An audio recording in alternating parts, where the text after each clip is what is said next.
Okay. Take a minute. You will take a minute.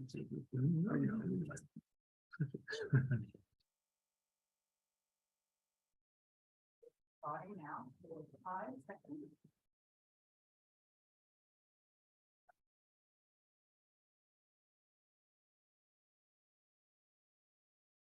Welcome to everybody. I'm very happy to introduce Jérôme Doyon, who got a joint PhD here at Columbia and with Sciences Po in Paris. And after graduating with the PhD, he has been teaching in England at Oxford at one point, has just finished up a postdoc at Harvard, and is going back to Sciences Po, where he will be one of the leaders in what is a very strong field of contemporary China studies in Paris. So it's great that you're on your way back to take up that position now. So it's great that we have a chance to hear from him. This book is based on the dissertation that he did at the two institutions.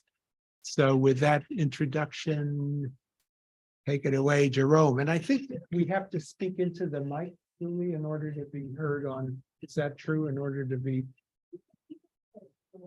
we don't need the mic in order to be heard on Zoom. I see. Okay. It's not important. We can keep it there. Okay. Well, thank you very much, Andy, for the introduction, and thank you to the Weatherhead Institute for this invitation to present this research that, as mentioned, I basically started here as a PhD student at Columbia, including with the support of the Weatherhead Institute. So it's really an honor to be back. Maybe actually, let me just give you a second so I can share the slides. See them.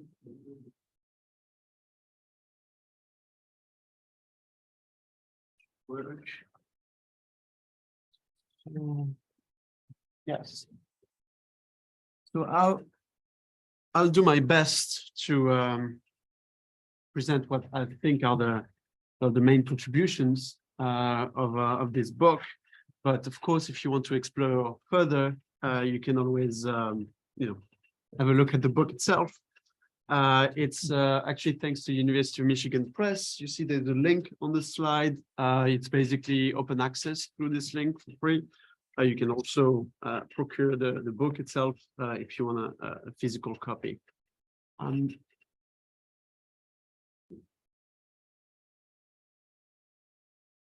Yes, so the book was sort of prompted by an initial puzzle.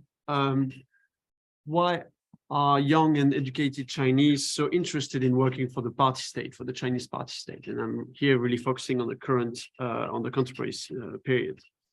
Opinion surveys show that work in the public administration is one of the first career choices for college graduates in China.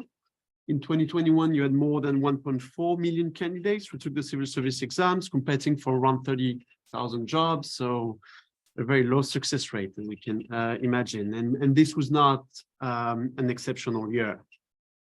So to explain this, these young people's motivation to join the party state, both out of conventional wisdom and the existing academic literature tend to emphasize either material gain or ideological motives. And while it's still, of course, present in the political discourse, the revolutionary ideology, however, does not really play a structuring role anymore in political recruitment.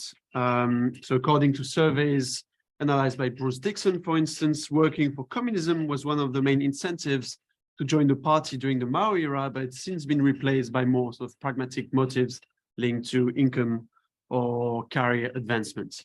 At the same time, careers in the civil service are often less lucrative than ones in the private sector, and that's not specific to China. So for basically the young people I interviewed, especially coming from sort of elite universities in China, they will make much more money if they work for Tencent or Huawei than for the party states. So how come the party state remains so attractive? So this question is particularly important to understand the party state's ability to renew its elite and remain in power. Beyond the Chinese case, the comparative politics literature has pointed to the role played by both political parties, but also civil service recruitment or employment as key sort of co-opting and recruiting mechanisms, channels, helping authoritarian regimes to ensure that large segments of the elites, of the country's elite, have a stake in the survival of the political system. But how does that work exactly? How do these regimes remain attractive when the state does not have the monopoly over social mobility anymore, such as in post-reform China? Also, how do they maintain cohesion among the ruling elite as it incorporates young recruits who did not experience the armed struggle or the intense ideological indoctrination linked to the revolutionary period? So these are sort of the main comparative questions at the heart of my research. So in this work, I stress the importance of symbolic and social incentives in explaining political recruitment, in order to contribute to, I hope, a deeper understanding of the non-material sources of authoritarian resilience. Quotes, I tackle these issues looking at the first steps of political professionalization in Chinese official youth organizations, including the Chinese Communist Youth League, which is the Chinese Communist Party's leading youth organization, but also its subsidiaries, and in particular the student union that can be found in every school and university in China. So the Youth League is one of the most prominent political organizations in the world, and despite a recent decrease in its membership, it still had 73 million members in 2021. It is the assistant of the CCP, according to official terminology, and as such, it monopolizes the party state's youth work and can be found at every level of the Chinese polity. And it's particularly active in structures where a lot of young people can be found, so schools, universities, SOEs, and so on. The Youth League is also the party's reserve force, and that's really the element I'm focusing on here. As such, it plays actually a dual recruiting role. First, it recruits league members, so young people between 14 and 28 years old who join the organization. After years of being a league member, after being screened and trained, some of them eventually will become CCP members. And second, the league also employs young cadres who lead the organizations, and many of them later will pursue a career in the party state.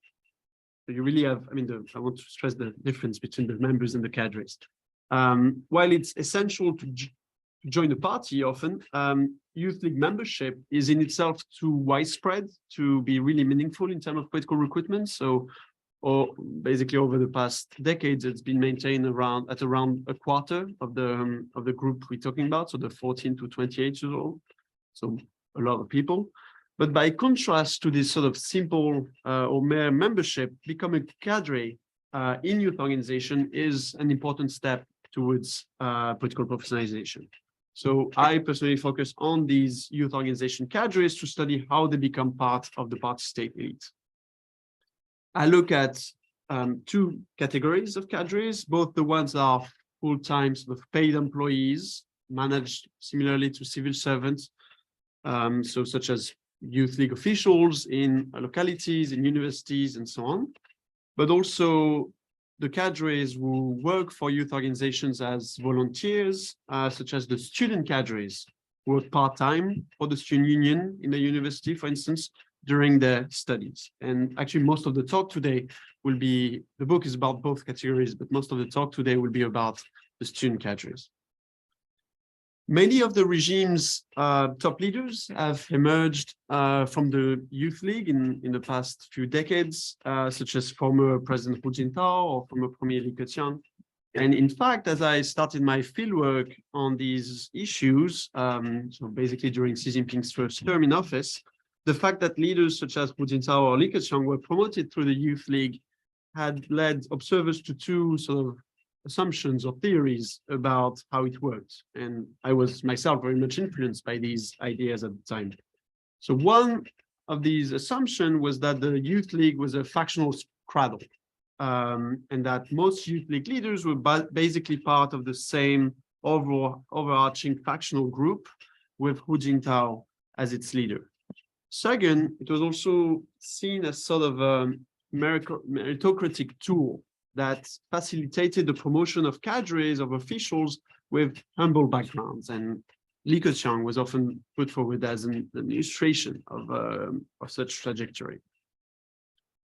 In the course of my research, my inquiry, I realized that these two assumptions were largely false, because first, no overarching faction emerges from the Youth League, and also because cadres from elite background, including princelings, so the sons and daughters of high-level officials, are often the ones that can make the most out of the youth organizations as political springboards.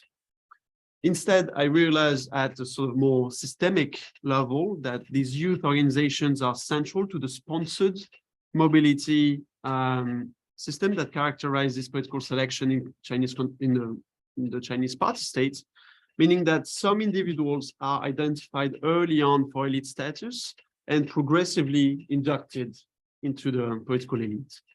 So in that context, merit only plays a secondary role in political selection. In the book, the different chapters basically follow this sponsored mobility process step by step, from volunteering as a student cadre in college to becoming a local party state leader. And this based on fieldwork in various cities in China, and in particular in different universities in Beijing and Nanjing. My talk today is structured around the two main concepts I develop in the book. First, I unpack how youth organization cadres develop what I call an undogmatic commitment to a political career based on the growing attachment to their social role as future party state leaders, rather than ideological conformity, policy preferences, or pure material gain interest. They also learn to embody this role as leaders to be, performing their political commitments through their behavior. Second, I trace the changes in the recruits' personal relationship throughout the first steps of their career in youth organizations and how these ties affect their later trajectory. As they move up the ranks, these relationships serve as the basis of what I call the cadre's diffuse allegiance to the regime. So basically, they are embedded in complex networks, which makes difficult the establishment of autonomous groups that could organize against each other and against the party state itself. So my argument is that commitment to their career translates to a commitment to the regime as a whole rather than to a specific group or faction. So first, how do young cadres develop an undogmatic commitment to a career in the party state? So as I mentioned, my inquiry starts at the university level and more specifically with student cadres. So they are university students who work voluntarily for party affiliated youth organizations on campus, mainly the Youth League and the Student Union. Student cadres are surprisingly absent from the literature on contemporary China, at least in English and French, much less in the Chinese language literature. And this despite their important control functions. So they are indeed the main labor force of the student management and monitoring apparatus on campus. And this apparatus is here represented on the slide with a very, as a very simple figure. It's of course much more complicated in reality, but to stress that you have the CCP at the top, which supervises the Youth League, staffed by university officials, Youth League cadres, who lead the organization, as well as students. And the League, in turn, manages the Student Union, which is fully staffed by students. Together, the Youth League and the Student Union basically organize most extracurricular activities on campus. At the individual level, and that's really what I focus on here, getting involved as a student cadre can have a deep impact on their political commitments and future career. And so you have a sense of what this means in practice. I wanted to give you the example of one of my interviewees, Chen Feng. I naturally changed the name. So Chen was pursuing his graduate studies in Beijing when we met in 2014. He became a student cadre in 2009 as he entered college. At that time, he joined the culture department of his university's student union, in charge of basically organizing cultural events, singing contests, You can imagine exhibitions and so on. At that point, most students around him were actually doing the same thing. He was far from being the only one. And in fact, the Youth League pushes for extensive recruitment of student cadres among first and second year students, but being sort of too many for the task at hand. Actually, most of them are only given trivial tasks, such as moving tables for an event or, bringing water or whatever. A lot of them naturally find it quite uninteresting and give up quickly. As a result, you only have a minority of the student cadres who remain in the Youth League and the student cadre in later years, so especially in the third and fourth year. So in Chen Feng's case, there were only 80 to remain involved at the university level student union in the second year, 13 among third year students, and 9 among the fourth year students. But Chen himself enjoyed the union's atmosphere and remained involved throughout his undergraduate studies. As he climbed the ranks in the student union, the group of student cadres around him then, as I mentioned, became smaller, but also tighter. They all knew each other. And for a quite relatively shy student like Chen, it quickly became his chief circle of friends on campus. As he mentioned, he did not have much time to spend with other students, including his classmates. But at the same time, the union increasingly appeared to him, I quote, as a platform to show off to other students and university staff in order to potentially reap benefits. For this reason, he did not attempt to become the union's leader. So the student union has a chairperson who is the most prominent student cadre on campus, and there's some variation from one university to another, but basically generally elected by a Congress of student representatives, with the party committee and the Youth League committee officials being very influential in the process, mainly pre-screening candidates. But this overall process was too demanding for Chen Feng. He was already spending most of his time working for the union, and as chairman, he would have had to dedicate even more time, including all his vacations.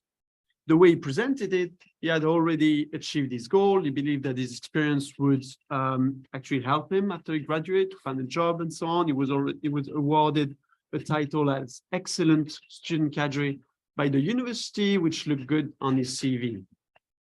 The result of this process is that, while Chen previously envisioned to pursue PhD studies abroad, and we talked about that when we met, he realized that it would mean losing the networks and the opportunities that he cultivated as a student cadre, and therefore decided instead to take the civil service exam. So overall, this investment in the student union appears to have channeled an initially hesitant Chen Feng towards a career in officialdom. So throughout this process, and by cultivating a specific role on campus, student cadres developed the basis of an identity as party state officials. Several of my interviewees mentioned how this experience gave them the feeling of being like leaders on campus. Also, an academic I interviewed summarized it this way: the student union is like a small government. They learn a lot about how to behave and to speak like an official, how to exchange with superior. So I thought that was a good way to sort of summarize a lot of what is happening there. And in fact, student cadres are physically transformed by their experience. The picture on the right here depicts a master's students running for the chairmanship of a departmental level student union at Peking University. So if you're familiar with the university, you recognize the lake and the pagoda next to it.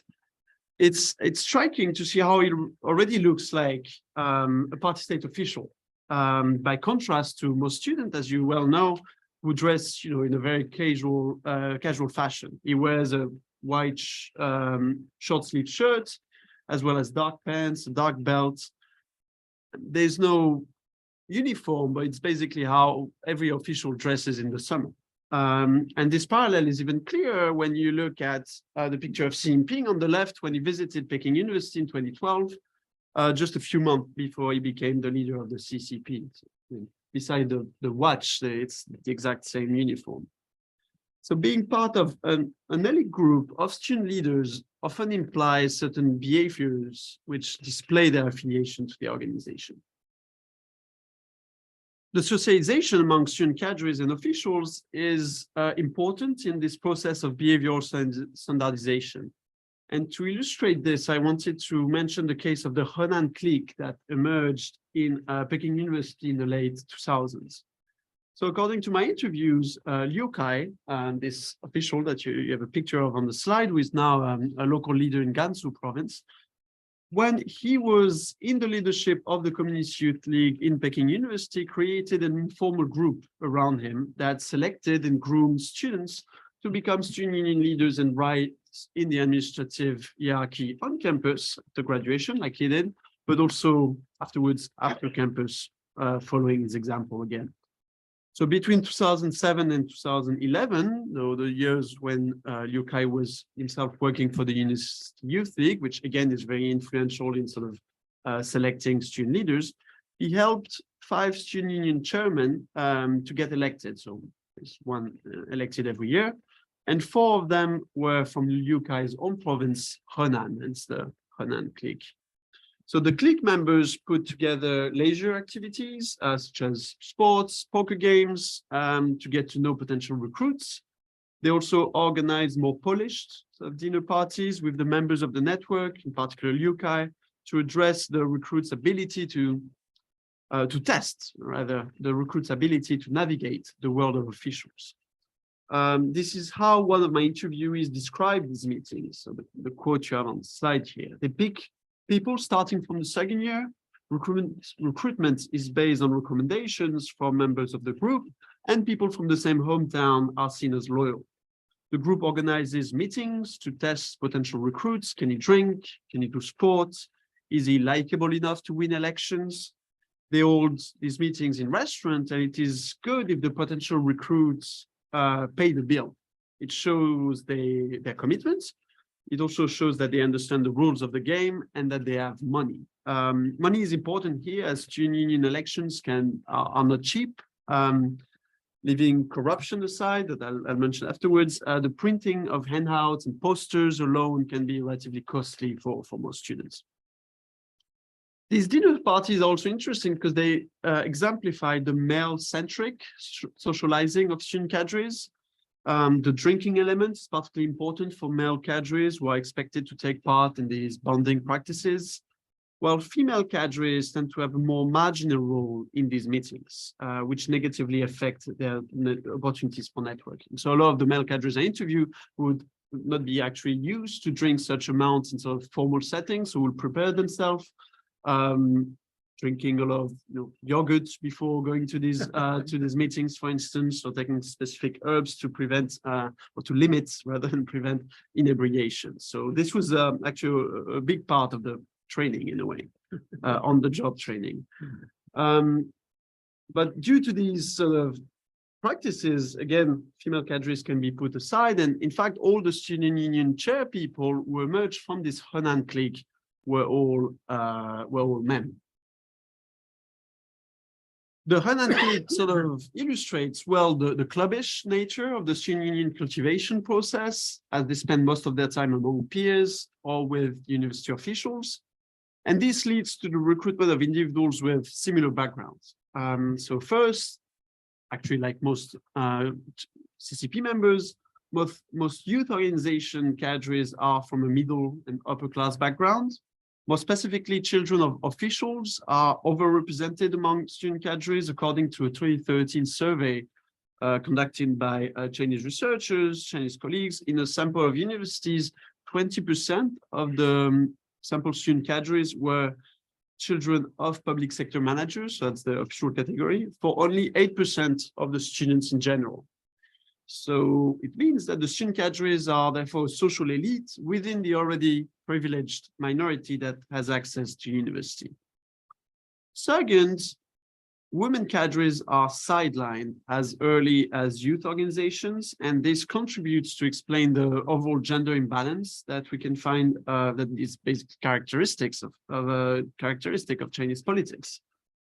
So while they are still well represented among youth organization members, so they amount for close to 50% of the Youth League membership, for instance, the imbalance becomes clear when rising in the hierarchy. So no woman has in fact ever led the Central Communist Youth League, and for student cadres more specifically, women amounted to only 15% of the all China Student Federation leaders between 1979 and 2005.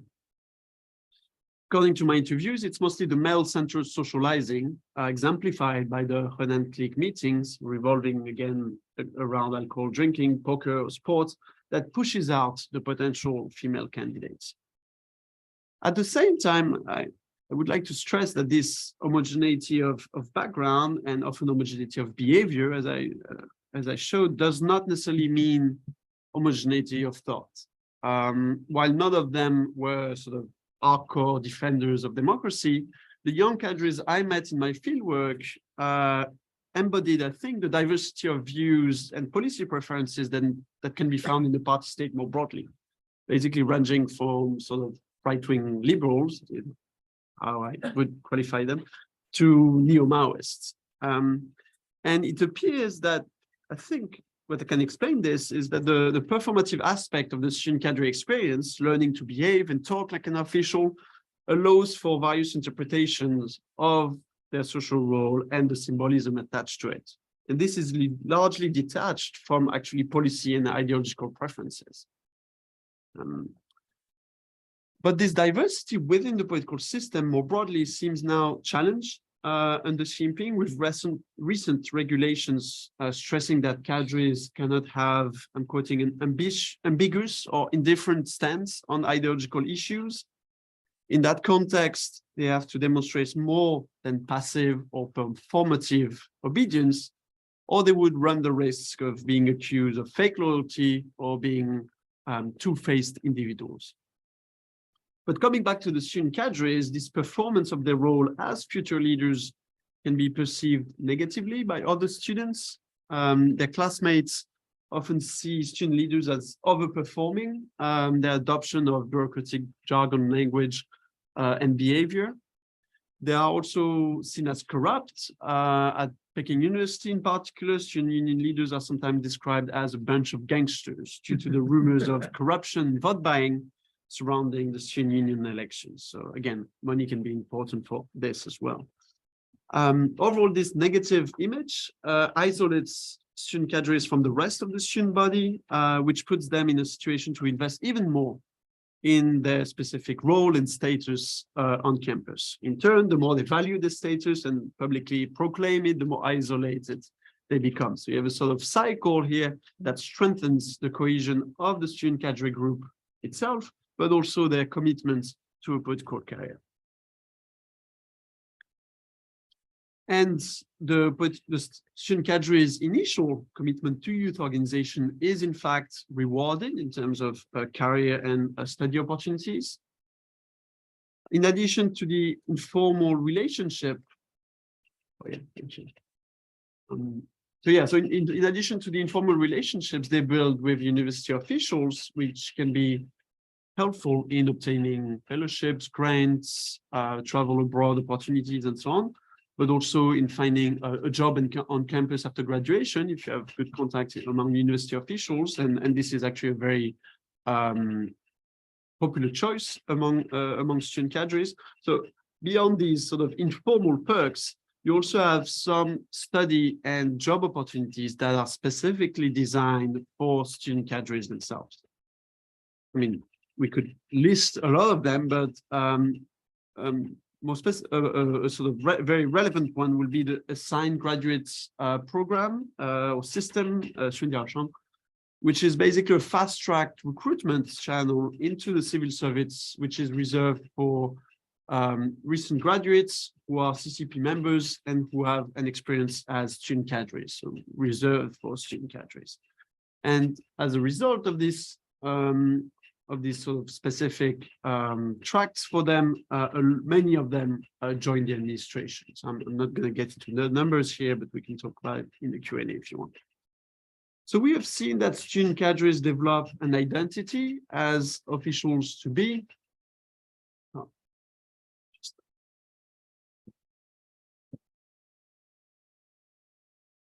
Yes. So yeah, so they develop this identity as officials to be, develop a political commitment, and for a large part of them, they do join the administration. But how exactly do the networks, the ties, and the allegiances they build in universities and youth organizations translate into the political world? I'll be a bit quicker here, but you can find much more details in the book if you're interested. Suppose the student cadre social network is transformed by this experience in youth organization. Most of my interviewees stressed that their commitment to their job as student cadres had a substantial impact on their relationship, in particular friendly and romantic relationships. They had very little time to socialize outside the youth organization, coming back to the quote from Chen Feng I was mentioning earlier. And they then tend to, for instance, pursue romantic relationships among cadres or to remain single throughout college. This issue is actually, I'm mentioning it because it's so widespread that it has become a matter of concern for the Central Youth League, which publishes articles on single student cadres, aiming at, I guess, reassuring the cadres. These articles stress the difficulty of these positions as they must be fully committed and must be ready to, for instance, cancel dates at the last minute if required by their superiors. So the organization comes first. Beyond these day-to-day mundane interactions, you also have regular training programs and field trips also that can also strengthen cohesion among the student cadres. So throughout the year, the special trainings are organized by universities for student leaders, and also over the vacations, the summer vacation, particularly the universities as well as regional or national student federation will organize group trips for student leaders to red sites, for instance. So historical sites important for the revolutionary histories, like the one you have on the picture here.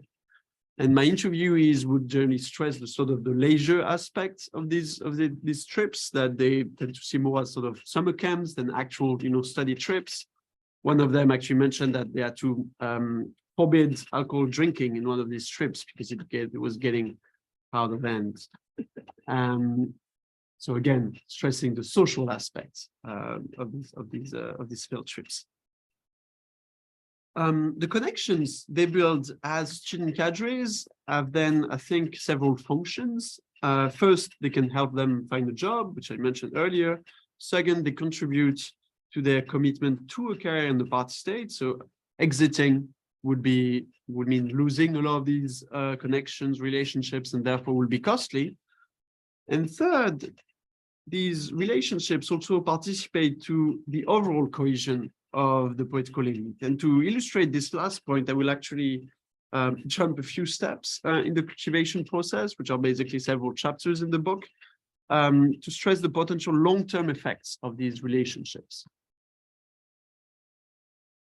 So, of course, the political socialization role of universities is far from being a Chinese specificity. Yet the PRC's uniqueness, I would say, in that matter resides in the level of integration between political networks inside and outside university campuses. They are all part of the same overall organizational structure with the party at the top. So starting from their volunteering as student cadres, they're already part of CCP-led organizations. They develop personal ties with university officials, as well as with other student cadres who have a good chance themselves to become officials in the future. The result is that most of the relationships they build within youth organizations will therefore translate into ties between party officials on the long run. And these cadres, after they graduate, of course, can be pulled in very different directions, including local and central administrations, universities, state-owned companies, and so forth, all under party state control. So what you have on the slide, the figure you have on the slide is represent the network developed by Young Yue youth organizations to illustrate this sort of cumulative phenomenon of the network built early on in youth organizations. So Young Yue, the gentleman you have here, became in 1990 the Tsinghua University Student Union chairman, and has since held various leadership positions in the Student Union and the Youth League at the local and central levels. He eventually became a provincial party state leader, while he was not even 40, and was selected at the same time as the party's central committee alternate member. So he was basically a very successful official. To illustrate the diversity of Yang Yue's network, I examined what positions his former youth organization colleagues were holding in 2008, once he himself became a provincial leader. And the figure here maps out the network based on the data openly accessible. So of course, I couldn't find CVs for all of them. Officials, of course, accumulate relationships further as they regularly rotate across administrative and geographical lines. So this is just a fraction of Yang Yue's own political network.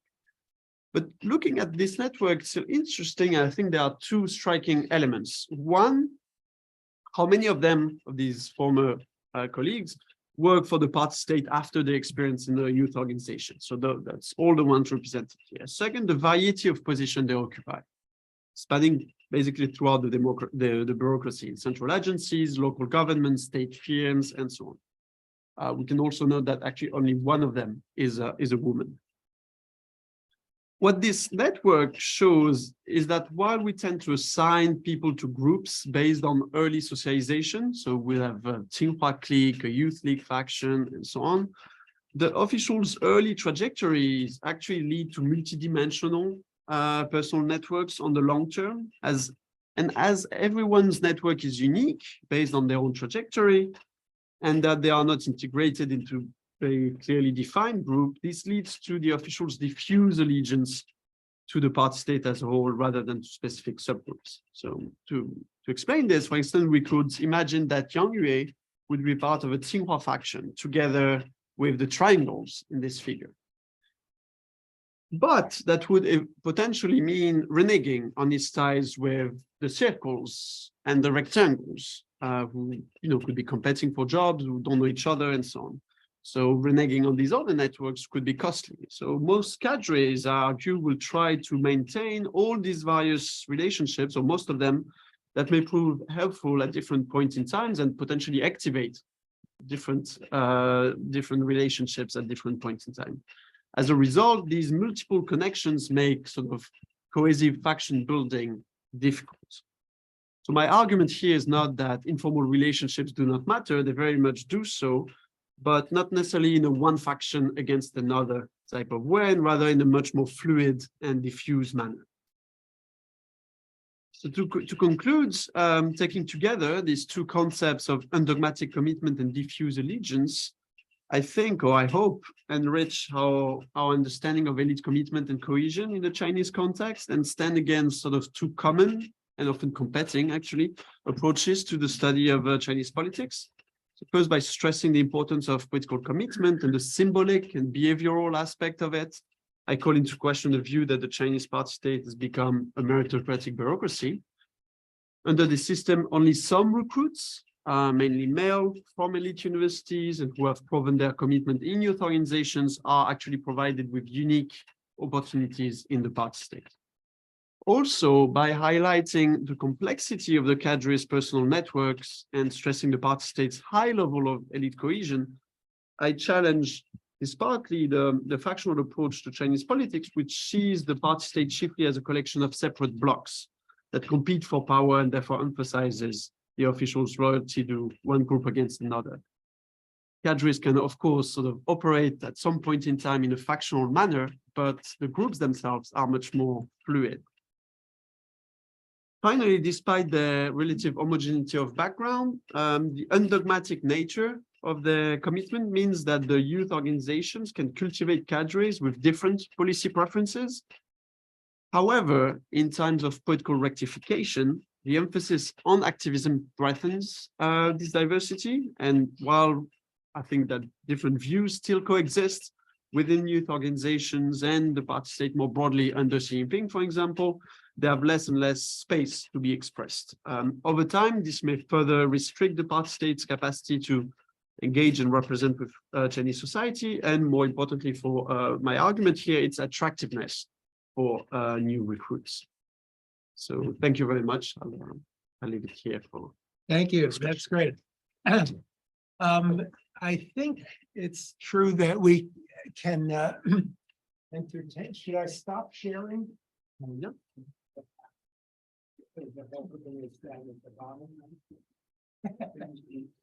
And I think we can, oh, yeah. That we will be able to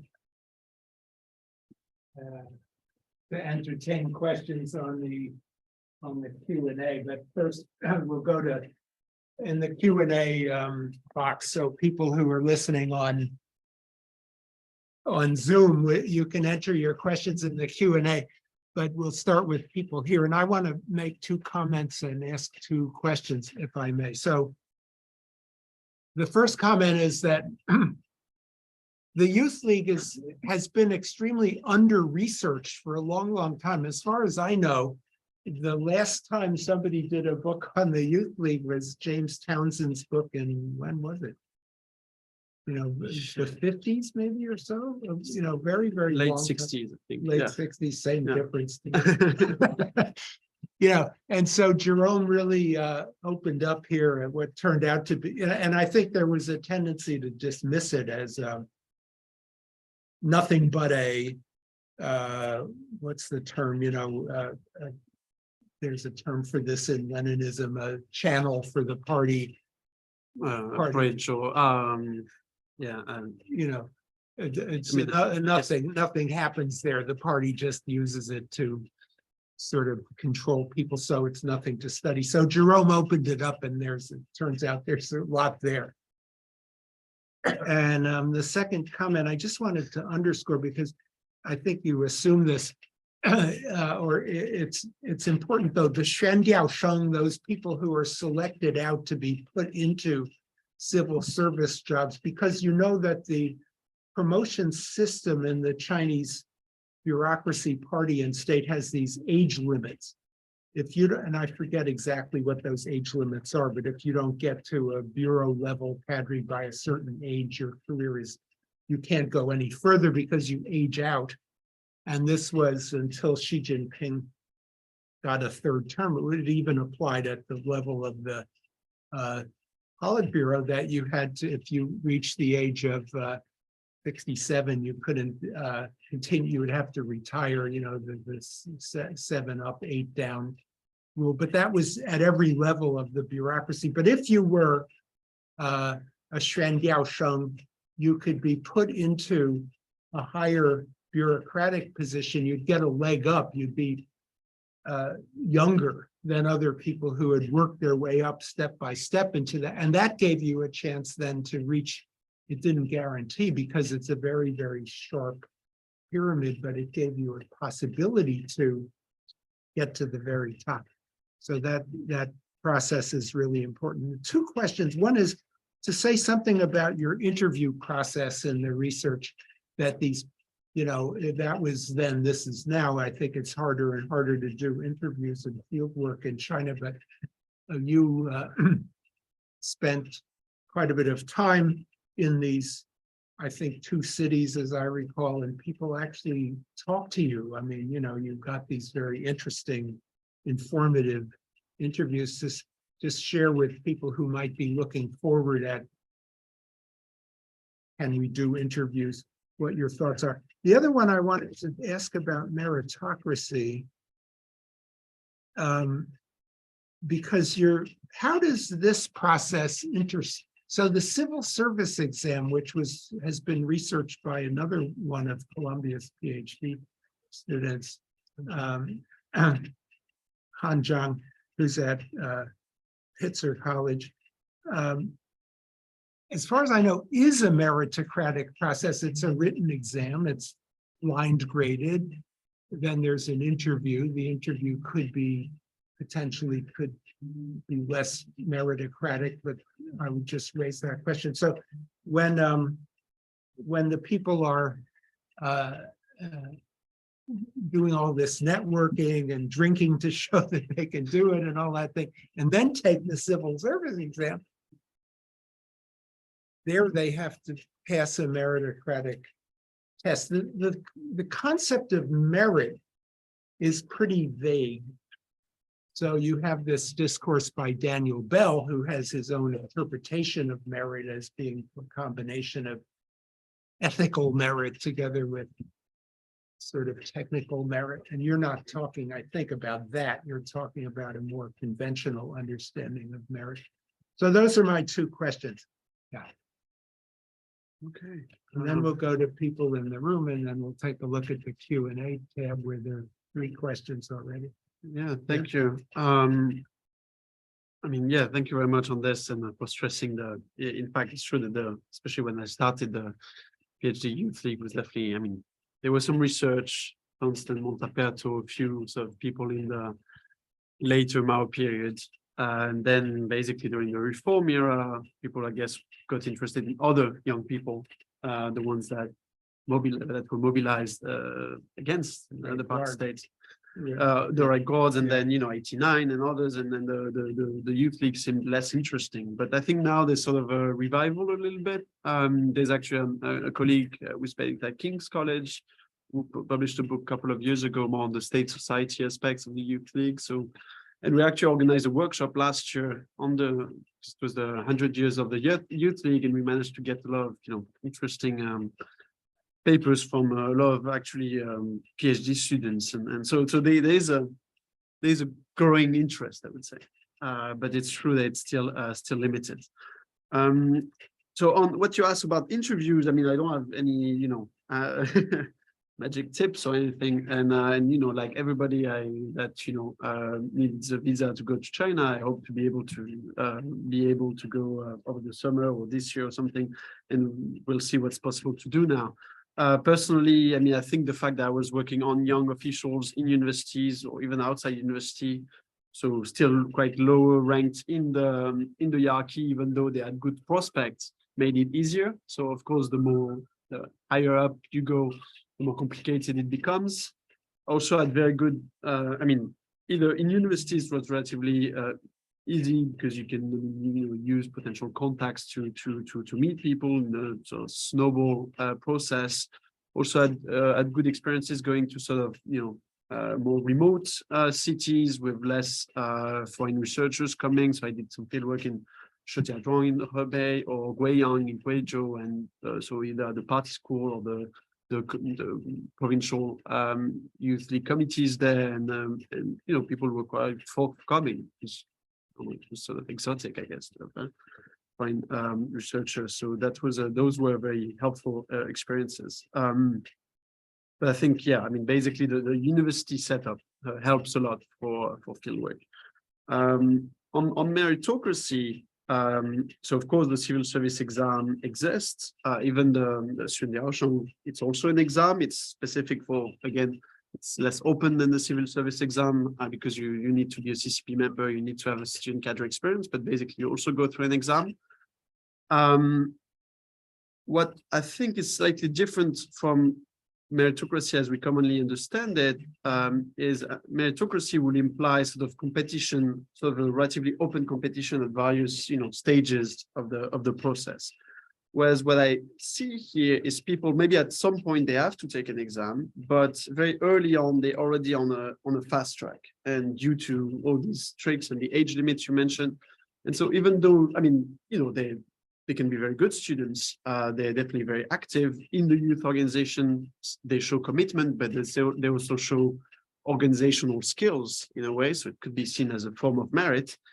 But very early on, they are put on a path faster than the ones that would take the civil service exam and sort of move up the rank very quickly. So for instance, if you take the example of the young Yue, the one I showed in the end with all this network, he himself never took the civil service exam. So he was student leader at Tsinghua, then stayed on campus as a student counselor, so basically low-level sort of university official, went up the ranks quite quickly within Tsinghua, became the youth league secretary or deputy youth league secretary of the university. And actually, when you get to this level, you're already at a relatively high rank within the overall party state hierarchy, which allows you to transfer outside of the university without taking an exam.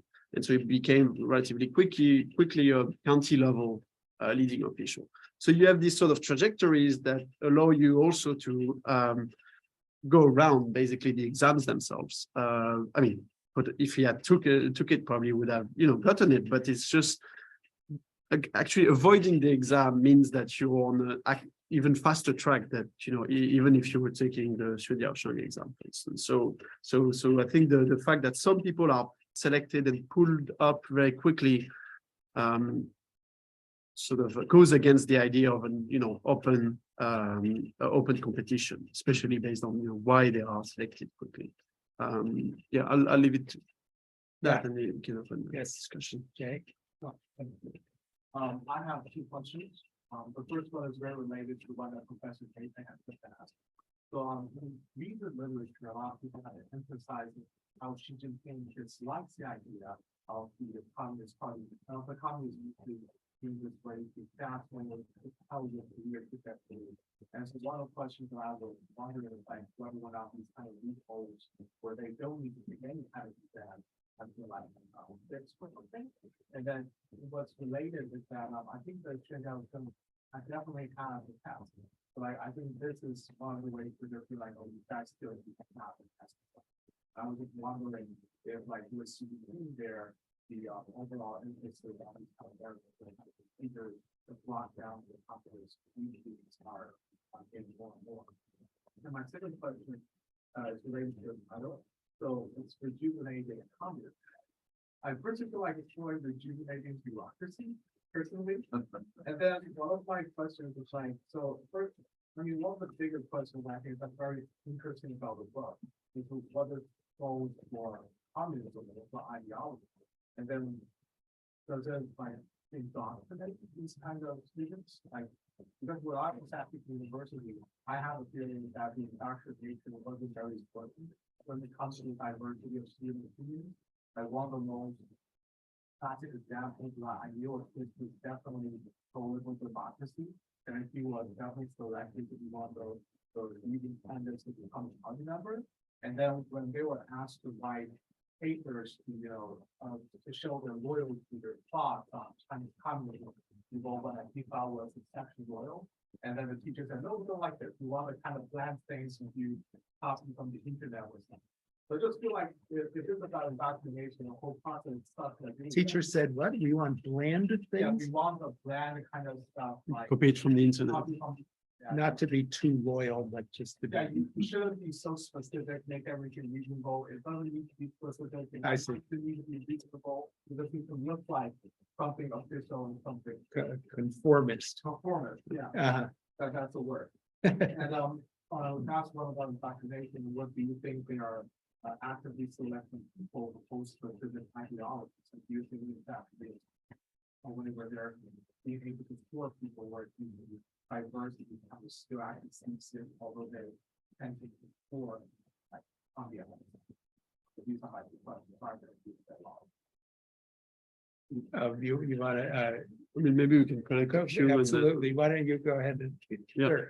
Please Yeah. go ahead. Oh, you want to ask me? Yeah. Number one, thank you for the yogurt thing. That's cool. Yogurt, that's something we can I all. usually do Bloody Marys in the morning, so I kind of avoid it. So my question is, looking at the political, economic, social factors. Number one, 5,000 years of history. 2, century of humiliation. 3, Confucianism. Is that what you call it? Confucianism, yeah. Confucianism. Mhm. I heard that the Chinese language doesn't have any word for individualism. It was Richard Nisbet, he's a social psychologist, who wrote about that. There's something similar to selfishness, he said, but not individualism as a concept. The largest economy by 2027, the most dynamic economy in the last 20 years. As I said, the rollback against too much capitalism.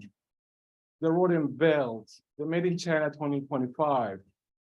The China-Russia relationship right now against the West. So is this going to be a question about? Yes, it's going to be a question. Okay. All of this adding to the idea of Chinese exceptionalism and strong nationalism, I think, which can be seen as a coordinating factor to tackle collective action. Have you seen it from that way? A strong nationalism, which includes the business sector, which includes civil servants, the Communist Party, because communism is kind of dead there.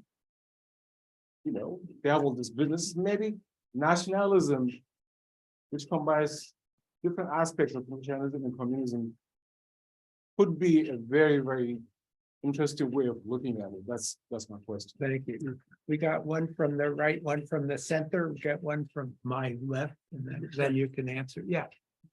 So one point on the member side of things, I wrote two statistics. One is you're presenting that only about 50% of the cadets are female in Taiwan data, and then I just think on the sense that Taiwan data very male dominant school.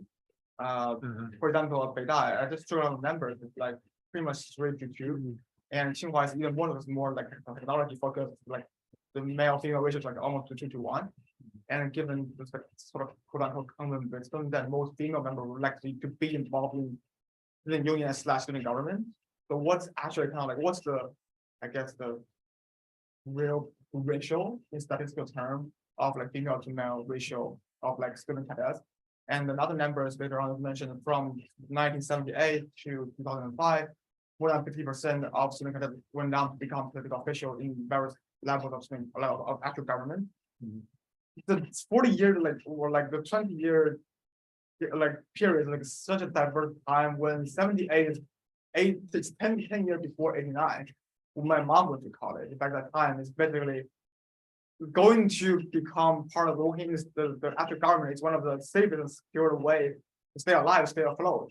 Well, in 2005, where actually my brother went to college, when no longer the case after the reform and opened up, basically, it's just no longer the situation when my mom went to college. I guess my question is, how do you see the statistic can reveal different things, or like the same thing in different time period? And second goal, I think I agree with my colleague here about. It seems like the entire presentation did not talk about. It might be in the book, but nothing too little about the whole role of confucianism played in kind of like the whole mindset of going to become official in China. We're pretty sure about how the Communist Party trying to kind of like indoctrinate, trying to recruit people straight from college, the entire pipeline from middle school, high school, all the way to college, and eventually to become party officials. How does kind of its own cultural history play into it? Okay, that's my impression. And the final point, another question is the point to mention about Shuandiao. So actually, it's a system not only in college, but pretty much all the way back from elementary school. So if you want, for example, if you're going to elementary school to high school, middle school to high school, you can go to the typical examination system where you take the exam and go to school, pay your score, or you can pretty much pre-qualify to be in a better school by taking the private exam from the middle school instead of the central one. And you become sort of like a Shuandiao person or a reserve person. Do they call that Shuandiao? Oh, or how is Call it different name and different name? So my father is a zero type, I think put it at that. And then Let's confess. what's happening is that, for instance, they will have a relationship with Post-Mao. So for instance, my father's department have a relationship with Tsinghua High School. And what happens is that you have another round of tests outside of the Chinese middle to high school exams. But this is like a high school level, it doesn't apply to university. The university is all college paramount. And then, so what they do is that you take a round of tests, and then they're going to rank you internally. And then you still have to take the Zhongkao or the high school entrance test. And then you have to meet like a certain criteria bar on the Zhongkao test as well. And then judging by your ranking within the internal test, top 3 who gets above the bar for the Zhongkao can get it that kind of. So it's kind of like a privilege kind of thing, but like it's very different from privilege. It's actually based on like bureaucrats, like they're going to be Yeah. like So you were not saying they call it Shuandiao, you're just. no, it's Similar. There's types similar of code that not like grassroots schemes, yeah. Okay, Jérôme. Okay. Actually, I'm just going to reply on that one because it's just most like specific and easy one. I mean, basically, yes, you have, I mean, tons of these different schemes, throughout the system. I'm looking at university because basically now, most bureaucrats go to university, and that's where you basically, and that's my argument, start your, political career. So student is very specific because again, it's it's a recruitment method for political career. What you're talking about, a good equivalent on campuses will be Baoyan, basically. So based on your grades, you're selected for master program or PhD without taking, the national exams. You have this a lot. And here again, so this is developed in the book as well. Student cadres are have an advantage in doing this for two reasons. One is that so it's based on your grades, right? So, but you have a social work grade that is actually given by the youth league cadres or the student counselor, depending on the university. And basically, if you work for that person as a student cadre, then you will have the best grades. So it's positively affect your results. Also, some universities would have a specific program to recruit in masters for student work scheme, basically. And basically, this is reserved for student cadres. So even in basically in a lot of these schemes, either it's specifically designed for student cadres, or more broadly, your political activism on campus is rewarded, and student cadre is the best way to show off this activism. Yeah, I'm just going to take them in reverse, basically. On the Confucianism, it's really not something that comes up in discussions and so on. So you can always have like in a lot of different countries. I'm from France. We have a very strong bureaucratic tradition as well. You can always look at sort of path dependency and so on. I think it mostly plays. So a lot of my argument is sort of about indirectly the prestige linked to the dispositions, right? Because you sort of buy into the social role and this participate to the incentives. I think here you can have an argument that this long history of bureaucratism adds to the prestige of public positions. But that's not necessarily something that comes up in discussions as well. Just very quickly on the numbers. So when I said 15% of female leaders, this was not for Tsinghua Beida. This was basically it's at the level of the national level student federation that brings up basically all the student leaders from the 2-to-1 universities. So it's sort of all the sort of high-level universities. So this is not specific to. So it's just throughout the country. And I agree that looking at from 79 to like the 2000s. Of course, a lot happens. Yeah, basically my data, because I'm looking mostly at the number 1 or 2 in every school. So I'm not looking at tons of people. So I need to have sort of a number. But to be honest, in terms of the ones, really the top ones, to what extent they go into they become officials afterwards, it remains relatively stable because the majority of them do. There's where it changes the most is around 89, because then at that time, you have a lot of student leaders that took different paths, either because they were involved in the mobilizations or because they were not involved, but their job was to prevent them, and they didn't really do their job very well, so they had to do something else. So a very famous example would be Xiao Jianhua, that probably all of you know as a banker who got abducted from was it Hong Kong or Macau?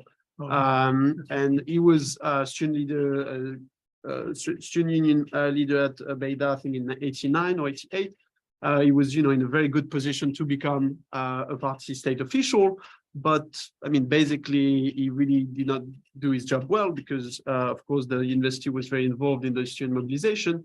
And I think, as actually a lot of the other people I met later on, he was able to sort of, I guess, capitalize on a lot of the connections he created at the time to become, in that case, a very successful banker, often presented as the banker of the CCP elites. So, just to give an example of, other paths that some people take.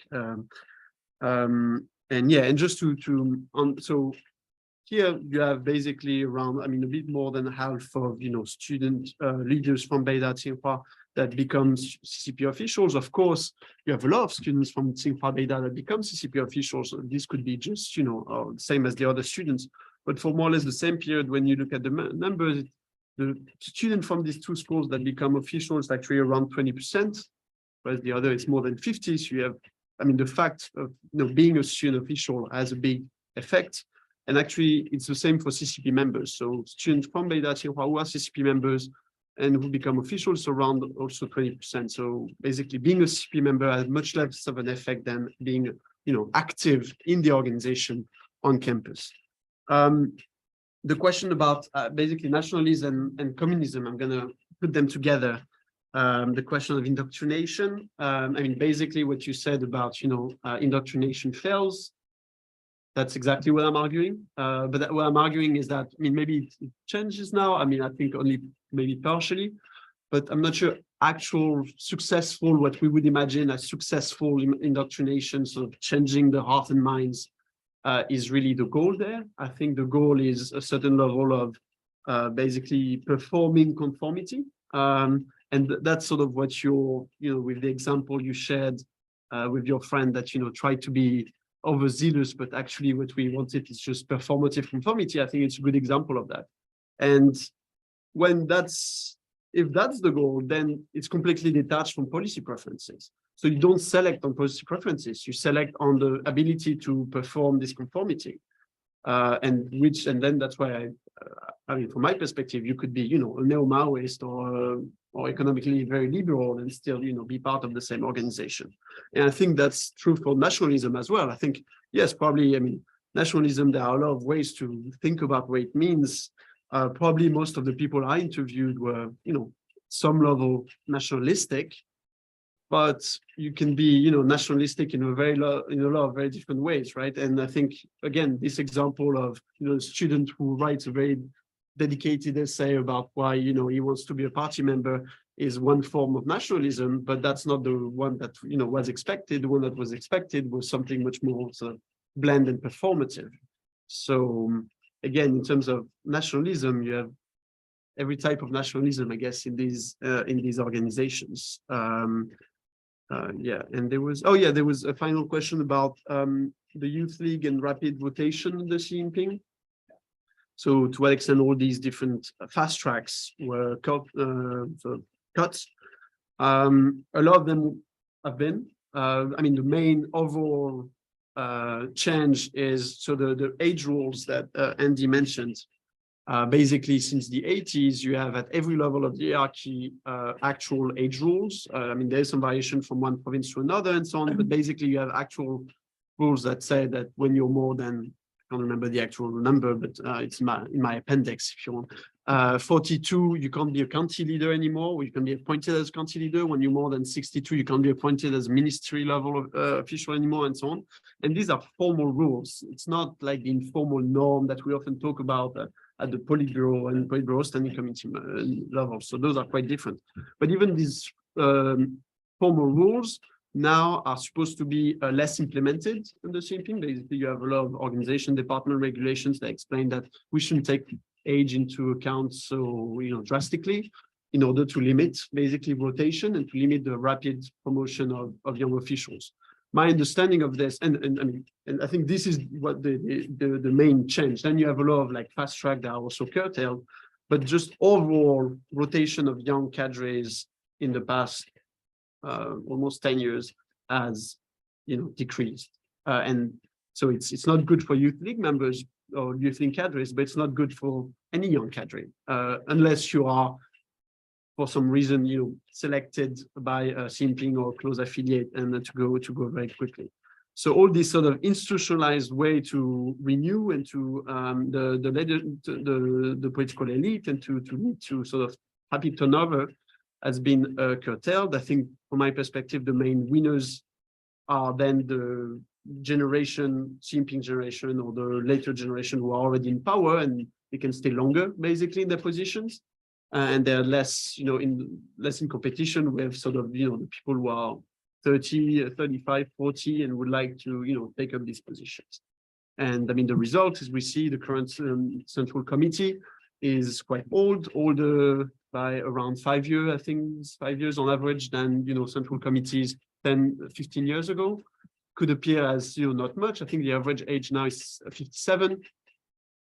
But if you add 5 years every 10 years, then basically in a few congresses, we get to a Central Committee very old. Of course, it's not going to be so, systematic, But I think that could be an issue in terms of renewing the elite, and it's very similar to we think about the stability of the cadre policy under Brezhnev that basically led to a very similar outcome, I would say. Should we look at the Q&A on the?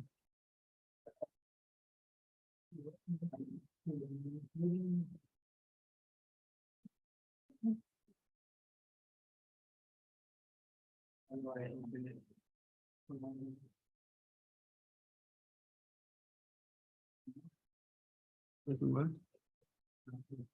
Okay. Ah, okay. You can read it and choose it. Okay, so we have quite a few questions. Okay, so I'm gonna, so this.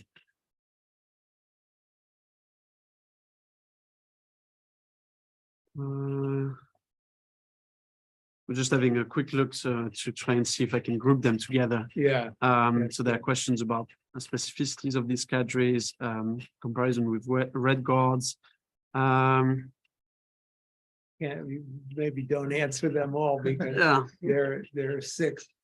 And we still have people here who want to ask, I think, right? So okay. just answer a couple of the best questions.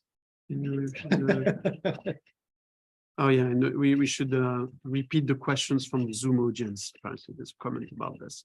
Oh, Yeah, I'll just I think I already answered part of them, which are about youth league factions and how this would have changed under Xi Jinping. There was one question about the specificity of the student cadres who, if I understood correctly, who are the parents, whose parents are officials, and if it changes anything to their, I guess, trajectory or their identity. It's hard to say because it's really a lot of the people I've met. But I mean, one thing that's, I mean, it might be a cliche, but one thing that comes up in discussions about this is basically that, I mean, you could group people in sort of 3 categories. Son and daughters of high-level officials, son and daughters of mid-level officials, and then commoners. You have commoners in, who take these positions, of course, but they are not necessarily the ones that can make the most out of it, because some level of, pre-existing connection can be helpful in order to, I mean, be in touch with, the Liu Kai type Honan clique. Leaders that often it's through family connections that you put in touch with these kind of networks. Also, after you graduate, the family connections can be useful. So the commoners that cannot necessarily make the most out of these opportunities. At the same time, the son and daughters of high-level officials, I mean, they have so many other options. Maybe it's less, it's a bit frowned upon these days, but getting into business or other things. That, I mean, what I'm talking about is actually a lot of work. You spend all your time, all your weekends with, student cadres, organizing activities with university officials and so on. So it's a real commitment.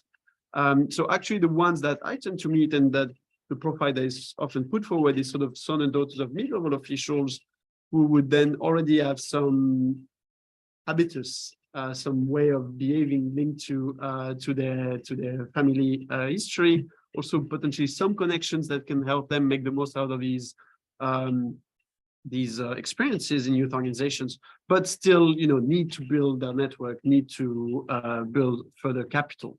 So, I mean, in a very sort of Bourdieusian way, I think at some point in the book, I explained that for a lot of them, basically, this experience is a way to sort of reappropriate their own heritage. Sort of, the heirs have to learn to accept their heritage. And I think that's part of what's happening here as well, in terms of, the behavioral scientization I'm talking about as well. So, yeah, I think because a lot of the questions are already sort of answered. So, yeah. So, this is very interesting. I remember the first time I saw this was 2014, 2013, when we met in Beijing. Yeah. They had this conference. It's so great to see it's finally been really nice. And how time flies. So I have 2 questions. One is at the micro level, which is I'm wondering if you have a sense of like what kind of people will likely join this kind of youth organization, and also what kind of people are being selected into the for the political career, right? So I feel like this would be interesting, not even just in terms of like political loyalty or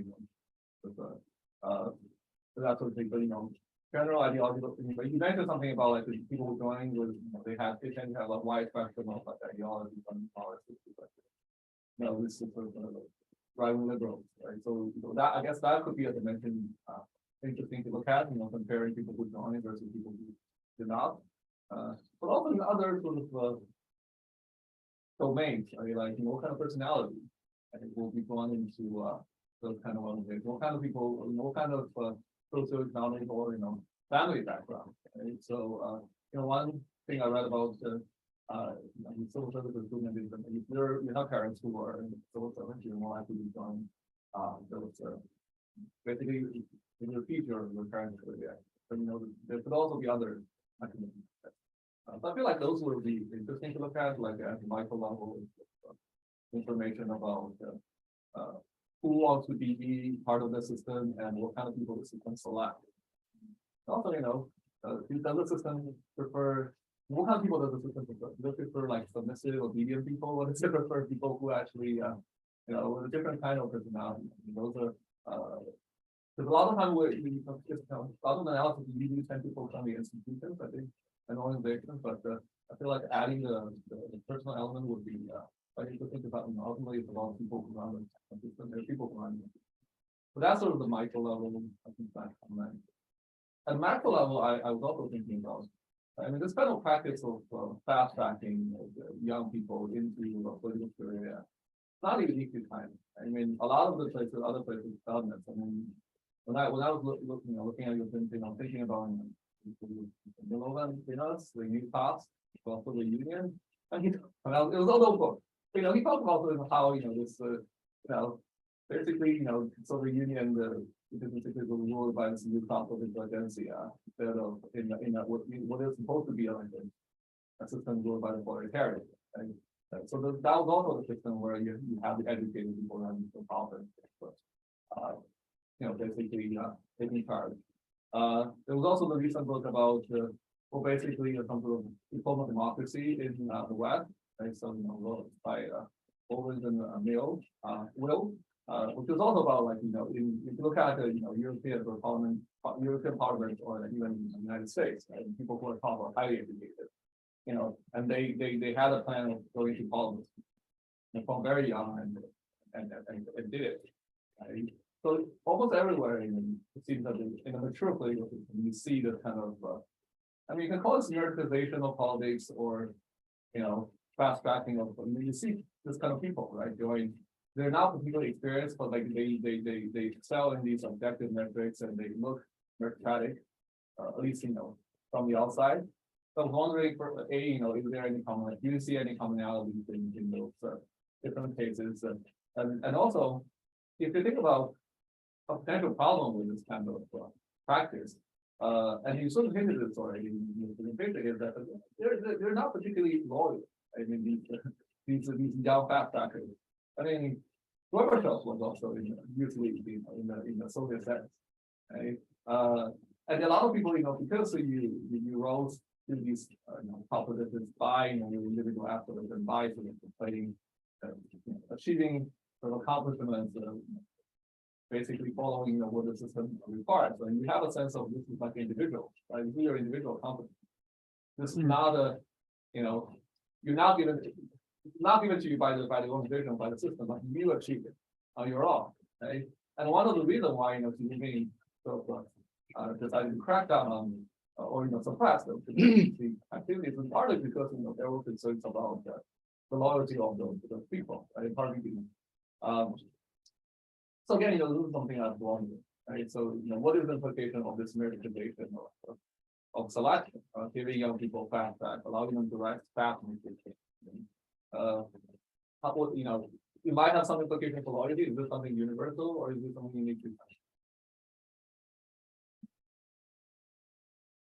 Okay. Thank you, Gina, for this. Very helpful. On the first question on the micro level, mean, on the opinions, I mean, you need like a sort of survey, type of study to do that, which is not what I do. On the class background, I mean, I sort of, hinted at it already that, basically exactly the way you just mentioned, sort of, son and daughters of officials are overrepresented and for a variety of reasons. The personality element that you mentioned is interesting.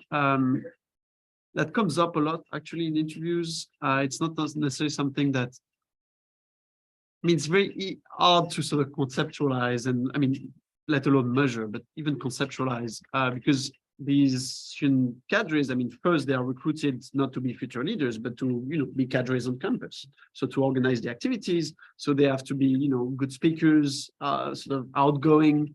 They have to be the ones that, will bring the other students to to the activities. So all these play a key role in, sort of selecting them early on. So they are definitely not the shyer ones. Sorry? Yeah, I guess. But then there's probably, I guess, I mean, that's how they're selected in, first, second years. Then there's probably a disconnect, or as they go up the ladder, basically all the ones that are selected tend to be, this, I mean, the more sort of outgoing, I guess, students in a way, but also who are interested in working for these organizations. But at the same time, the ones who remain, as I mentioned, or I'll try to explain, are the ones that, really, I mean, enjoy staying in this group, enjoy spending most of their time with university officials rather than those other students. So the ones who are actually really outgoing and really like, basically at some point they miss out too much from the, because they are also secluded from the other students. So potentially they will leave these groups. I mean, that's how one of my interviewees put it at Beta is, at some point you have to choose you're in the political circle or the academic circle, Are you a good student and you spend time with other students who are good, or are you, among the political ones? And at some point you can't be both. So I think you have to make a choice at some point, and this plays into it, I guess. But the fact that, I mean, still you need to be able to, mobilize.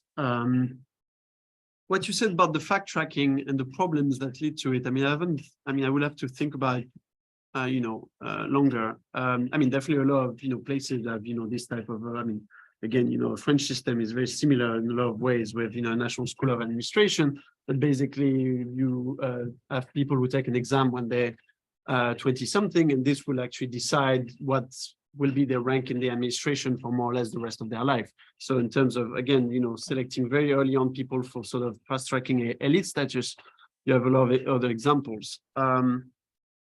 And I think you're right that this creates some sort of at the individual level, some form of individualism. And, I don't think it's a form of meritocracy, but probably it creates a mirage or an impression of meritocracy that could maybe lead to, as you said, them to be less loyal. I'm not sure really, in a sense that what I'm trying to show here is, yes, they go fast, they move around a lot, but this means also that they interact with a lot of different people. And they know, I mean, that this is their real capital, the social capital they built throughout their career.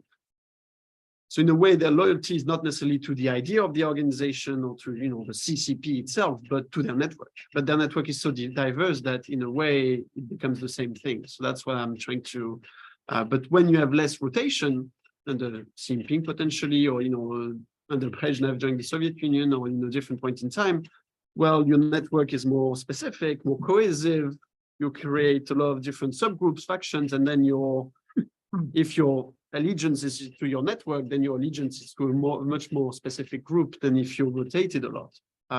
So here, what I'm trying to show is that the fact that you have all these rotation mechanisms actually create diffuse allegiance. So sort of, makes them loyalty a bit more wider than just to their, platoon, for instance.